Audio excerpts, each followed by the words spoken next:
All right, well, let us get into our breaking news. Lucas, hit it. Drop it. There we go.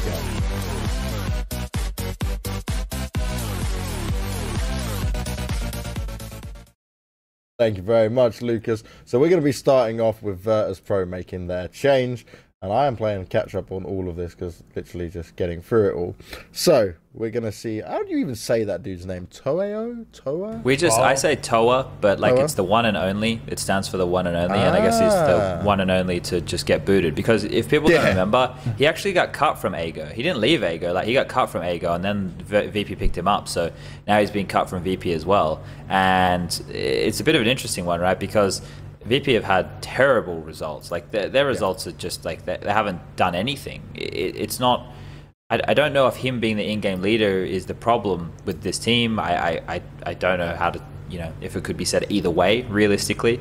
But you look at this team and you think, well, okay, he got dropped from AGO, Snatchy left AGO, and now AGO is still the best Polish team. So it's like, you guys fucked up, I guess. Yeah, there's something going on wrong there for sure. And it's just like, it's basically just the VP tag at this point, I feel like. But I mean, it kind of, look, you have to kind of take into consideration how he's been performing, TOAO, at least, I mean. Because he averaged like Neo levels of ratings, like ever since he got added into this lineup. So I guess like the other players have just felt like, well, if he's not going to be a firepower upgrade over like a Neo or over a Taz from back last year, it doesn't really make sense to keep him. So I feel like there's just, I don't know, they'll just go back into Poland and try to figure out who they can get, because it's probably going to be quite hard to find an in-game leader. So it might as well just end up with Snacks just taking over leadership again for the 10th time in Virtus.pro and just having a different player again. But when you look at these four players, right? You look at the four players they have right now. They got Mihu, Snatchy. Obviously, he was doing good things in AGO with AWP, Bialy, and Snacks. Now, it's up to Bialy and Snacks to return to some of their form of the past, right? For them to even have a chance, because Mihu is actually performing relatively good, even when they still had Neo and Pasha in the team, right? So you have to think about this whole roster, and you question, it can't be a motivation thing anymore, right? Well, maybe it is. Maybe because they stayed under the VP banner, maybe they kept getting a decent salary. Maybe that's the problem. Maybe they need to, you thought at this point they would have been humbled, because you see what happens in the other regions. Like, I think the French scene is now definitely on the way back up. The Swedish is kind of simmering, but it feels like there's maybe light at the end of the tunnel if one or two more roster changes come in. Whereas the Polish scene, these guys who were once like the team we look towards to win majors, or to be competitive against the other top dogs, like I want to bring up their results, because it's just dog shit. Like, well, hold on one second while I find it. Their most recent results, here we go. All results for VP. So, okay, so they lost 2-1 to North in ECS. They've actually, in ECS against better teams, they actually looked okay. I remember watching some of their games. They were taking a map. They did it against someone else as well. Was it FaZe? Like in ECS as well. So in their opening rounds, they didn't look really bad. But then you look at some of their losses. There was like a streak of losses for these guys. I remember looking at it a while ago. Okay, so they lost 16-12 to Sprout, 16-10 to Fords, 16-12 to Valiance. Valiance are good, right? So that one's okay. 16-11 to Uruguay. They lost 16-9 to Epsilon, 16-6 to Expert. They lost 16-8 to Isaac O'Bors, like 16-4 to Spirit. This is not even remotely competitive, and it's in the realms of online. We know VP always used to struggle there, but it's not even reminiscent of anything to look forward to, and I think that's the real problem here. I don't know where do you go? Who are you going to pick up? There's obviously a lot of players in Poland, but I say most of the good ones are either in Taz's team or in AGO right now.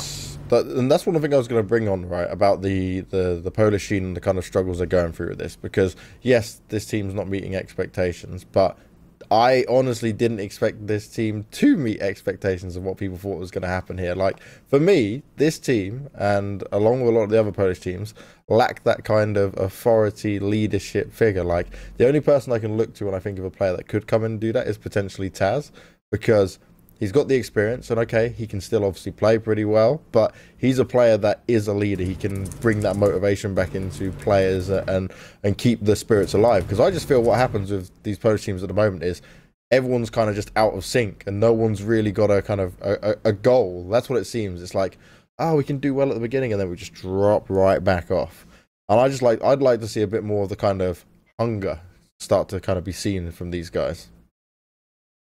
I mean, they just they just have to get out of the slump. I feel like it's just kind of a snowball effect from back in the day. They just have no confidence. They can't really figure out what the lineup's going to be. It's just all kind of gathering up and going against them over and over and over.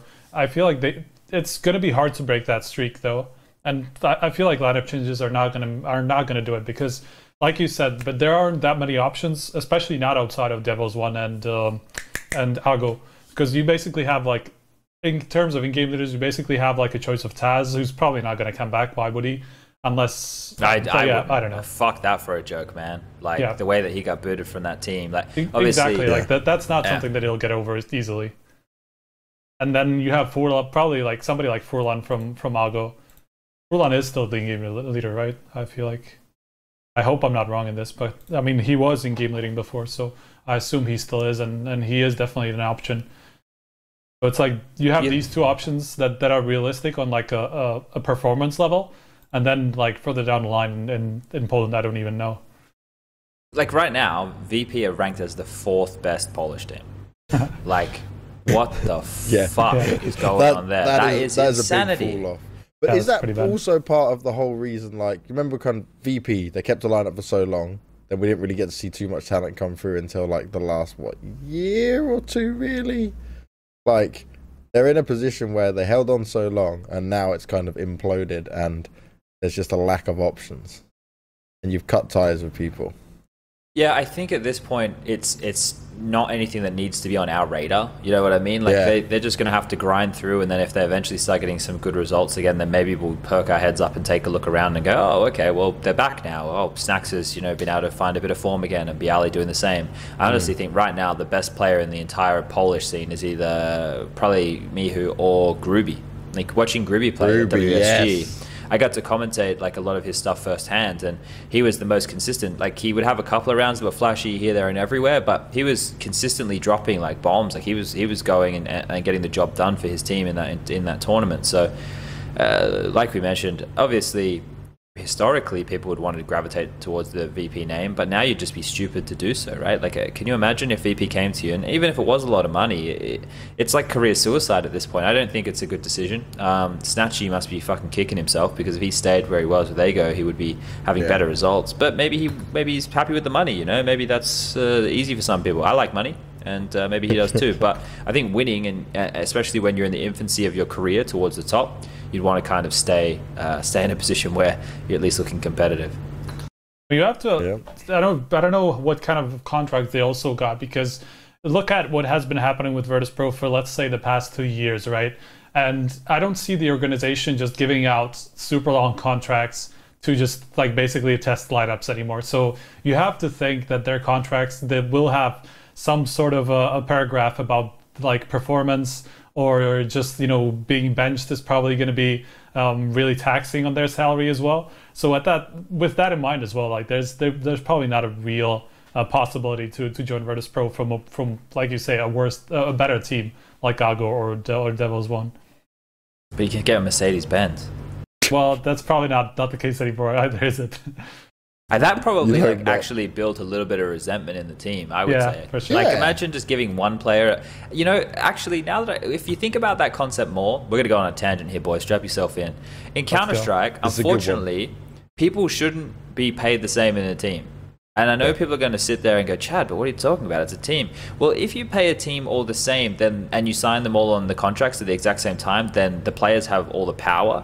And as an ex-player myself, and looking at the way that Counter-Strike is now, going, I don't think that the players should have all the power anymore. They definitely need to have some power, but we always say on this podcast that we think coaches should be deciding who is, in the roster, who gets put on the bench, who gets brought in.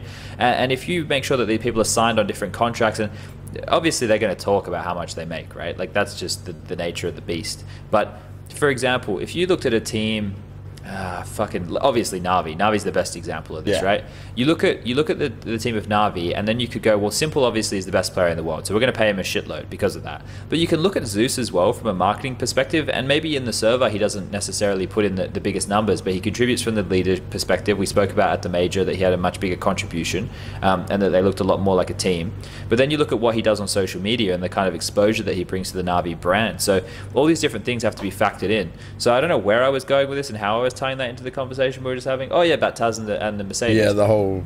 Yeah, maybe the fact that it was so public, maybe that's the issue. I think, like, obviously going forward, you're going to have marquee players. We had marquee players back in the CGS. I know that's not a great example of anything, but if you're more valuable for whatever reason to an organization, then of course you should get paid more. It's the same with like a broadcaster thing. Like if you have a bigger social following, or there's a lot of different aspects there. It's almost the same with everything in life, right? So once we get out of the mentality that we're signing a team, like we're signing 5 players, and you think about you're signing an individual to the team, then we'll probably be in a better place with Counter-Strike going forward, and we'll have less of these scenarios where people get benched and then they just sit there and they go, oh fuck, like I didn't expect this to happen. People might actually be in a position where they understand like how that whole situation factors into their careers. People might be a little bit wiser before they're signing 3-year contracts, reading the fine print a little bit more, and not just reading the big dollar sign and going, oh yeah, this looks good, because there's a lot of different pitfalls and all that kind of nonsense, not nonsense, but stuff going on. And yeah, that's a tangent from VP, definitely. Sorry guys. Look, I'm going to give you one example, right? Why I agree with you. And just compare, like, you use the example of Simple, right? So let's use him and compare him to somebody like Edward. And let's say they have this, I mean, they shouldn't have the same salary, obviously, just because look at their buyouts, right? I doubt that Navi would ask the same amount for Edward as they would for Simple. Like, for Simple, it's probably like close to millions. While for Edward, it's probably going to be maybe in the hundreds of thousands, depending on the length of this contract. But still, it's going to be a very big difference in the buyout. And if the buyout is bigger, then the salary has to be bigger, because otherwise you don't really have a way to keep the players in, right? Hello? Do we lose Banks? Is he dead? I'm here. So I was typing to the guy in chat who's actually giving us a good question, so I'm saving question time later, boys. We're on question duty. I think we've flogged that dead horse of VP, unfortunately. Yeah, it's just at this point it's just hard to say what's actually going wrong. But fundamentally, it has to be you have to look at the basics as well. Because I mean, I watched a couple of their games. Obviously, they don't play really like big games, so it's not even that interesting to watch them. But in ACS, that was actually interesting to watch, at least because they played pretty close. But which is surprising, their fundamentals are not great. Their fundamentals are just pretty shoddy, and that's what's going to hurt them against these lower tier teams as well, because they're just going to get like shit on for like individual by individual plays, because their fundamentals aren't that strong. So that's something that they definitely have to work on, and you have to, I don't want to put the blame on Cuban, because like I don't know you'd never know what's happening with coaches and how much input they have and shit like that. It's very hard to judge, but at the same time, you have to have somebody who just sits them down and has the power to say, okay, guys, like we have to look at this in a different way, and just like have something to hold over their heads and just fix the team somehow, because that's the person you look to outside of an in-game leader anyway. It has to be like a mentality shift, though, because I know that we say this kind of stuff all the time, and the viewer probably thinks that we're just talking absolute bullshit.